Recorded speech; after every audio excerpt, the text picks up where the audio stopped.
ఏపీలో లోటు పోటెత్తింది. ఏపీ ఆర్థిక పరిస్థితి ప్రమాదంలో పడింది. 2025-26 ఆర్థిక సంవత్సరంలో 33,185 కోట్ల రెవెన్యూ లోటు ఉంటుందని అంచనా వేశారు. కానీ ఏప్రిల్ సెప్టెంబర్ నాటికి ఇది 46,652 కోట్లకు చేరింది. అంటే 140% పెరిగింది. నేను చేసేది సంపద సృష్టిస్తా, ఆదాయాన్ని పెంచుతా. అప్పు చేసి చంద్రబాబు నాయుడు ఎందుకు ఖర్చు పెడుతున్నాడు? సంపద సృష్టిస్తే ఎక్స్పెక్టెడ్ రెవెన్యూలో 34% ఎందుకు ఉంటది? ఆ వసూళ్లు అంటే మొదటి 6 నెలల్లో ఎక్స్పెక్టెడ్ రెవెన్యూలో 34% వచ్చింది. అంటే ఇంత తక్కువ రెవెన్యూ అక్రూవల్స్ ఉన్నాయంటే అర్థం ఏంటి? మరి సంపద సృష్టి ఎక్కడ పోయింది?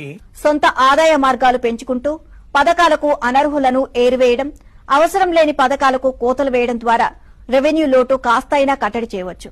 సంపద సృష్టించడం లేదు అని చెప్తూనే ఏం చేయాలో కూడా మార్గం కూడా చెప్పేశారు. ఏం చేయాలంటే